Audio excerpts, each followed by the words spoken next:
Hi, everyone. First, I just want to say thank you all for coming out and sharing your Sunday with us. It means a lot, and we really appreciate it. So we know that being involved in your community is pretty important, and it can have a significant impact in the world around you. We know that small businesses help to support economic growth, and we know that including adults into youth programs helps to have better adolescent outcomes. And we know that incorporating accessible fitness leads to more access to physical activity, promotes physical activity, and leads to healthier lifestyles.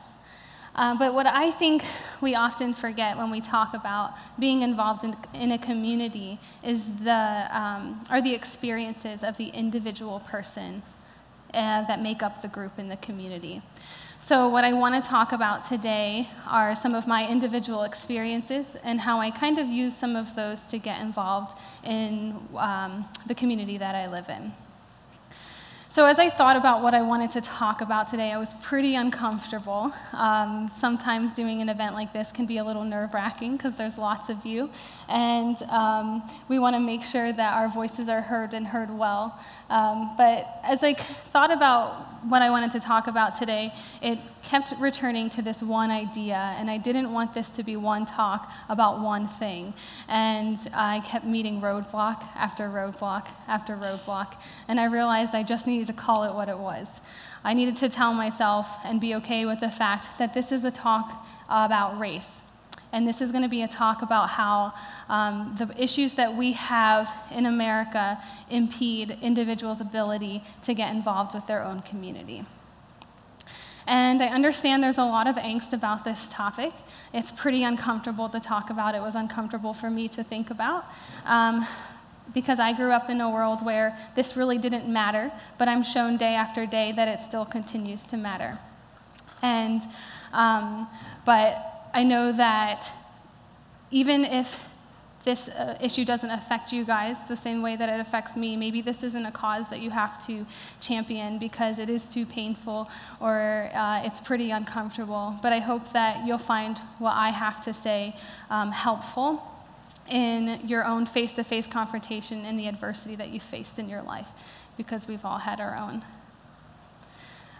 So a couple of weeks ago, I was traveling, and when I got off the plane, my phone was like blowing up with notifications, and I wasn't quite sure what this, you kind of think, yeah, all these people are texting me, I just got off of a flight, and everyone wants to see how it was. It was mostly news notifications, and this was unfortunately about the event that occurred in Charlottesville. And as I let it sink in, and as I settled where I was going, it kind of really hit me that when a man drove his car into a crowd of people who were protesting peacefully the mistreatment of other people in their community, that was really hard to let sink in. And so as I thought about it, I thought about how my life was affected by this and how the life of the people in my family is affected by this, but also how my community is affected by this. And even though we know it's pretty difficult to talk about, I do know that for me, when certain events like this occur, I start to think about what I can do to steward change. And so I have these ideas of just like setting up these plans of action of how I'm going to shift and change the world around me. And by the end of these thoughts, I have a whole plan of world peace, and then I come back to reality and it's like, wait, here we are. We're still in this place, and it's really painful to be in this place and react.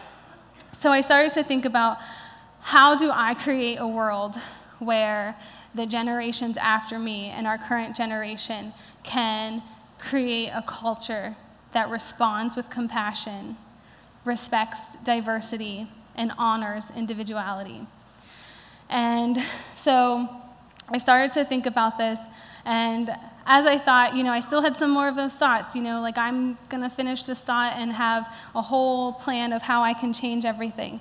And then it really hit me I wasn't quite comfortable with myself.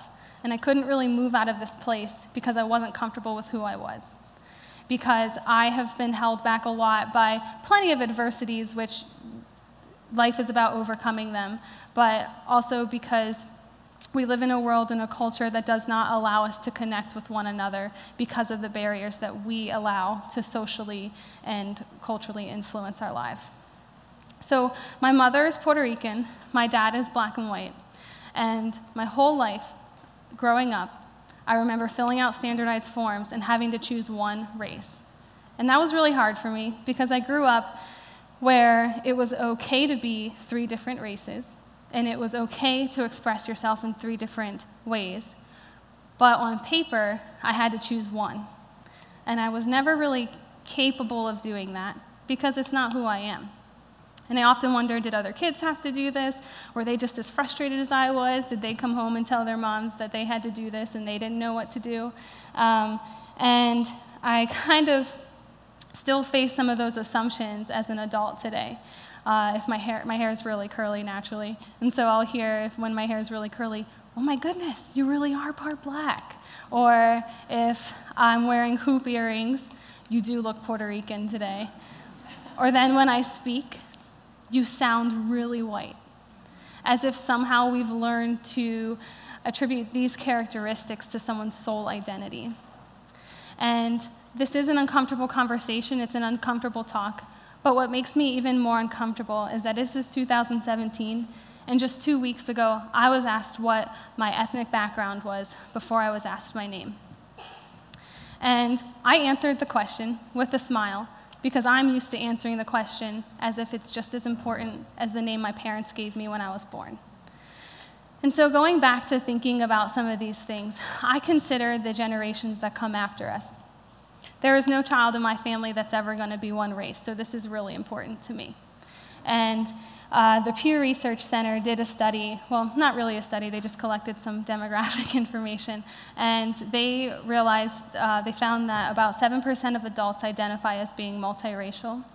The percentage of children, multiracial children has grown from 8% since the 1970s. And then even more importantly, the amount of multiracial children, the amount of multiracial Americans under 18 is about 46%. So children under 18 make up about 46% of the multiracial people group in our country. And so for me, this is really important that we work hard to create a world and a culture that kind of fosters some of these aspects of individuality and acceptance, because without doing that, we really hinder everyone's individual ability to be involved and to make movements to change their own community. And so I'm not really here to tell you what to do or tell you what to think, but I hope that some of these things, the way that I've handled this, can help you confront some of the adversity that you've faced. So one of the ways that I really do this is I dig deep into some of these issues. So if I find that I really want, in my head I'm thinking of this world peace cure that I can have for why we should really accept everyone. And when I realized that I had a hard time doing this because I couldn't accept my own self, or I had a hard time with the expectations for myself, I took a step back, and I think that's the best thing that we can really do, is take a step back and understand, why is this bothering you and why is it painful? Usually if something's pretty painful, that's where you really need to start, I found. And you begin to navigate your story and navigate the story of other people's with empathy and looking in, and with that you're able to tell your story in a different way. So you're able to tell the stories of adversity that you faced in a different way.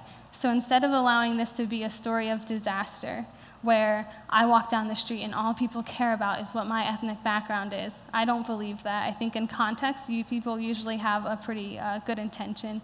But I do know that I could choose to tell this story in 2 ways. One that is a complete disaster, and another that creates an absolute masterpiece. And it's all in the story that you choose to tell.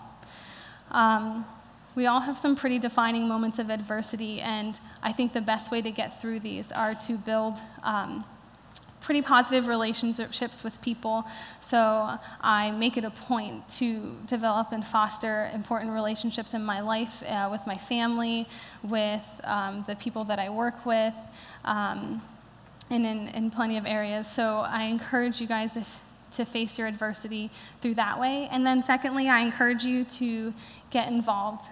You don't have to really be at a certain place in your life or be in a certain state, or really, because I still struggle with some of these boxes that I'm meant to fit in. And I think I might for the rest of my life. It might just meet me at different levels, and that's okay.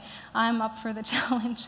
But I think that one of the most important things we can do is to still, while we're working in that, use some of these aspects as muscle to build into what we're doing in our lives and with people. So I really have the privilege of being able to do that in the area by working with Ashley, who's here, who runs a fitness company, and we work to promote exercise and physical activity, and have accessible fitness programs for the community. And whatever that you choose to do, whatever way that this fits in your life, whatever adversities you have faced, I hope that you're able to turn them around and use them as a story that builds to create a positive community and a positive culture that not only embraces your adversity, but also the questioning and experiences of other people, so that you can do what you can with what you have where you are. Thank you.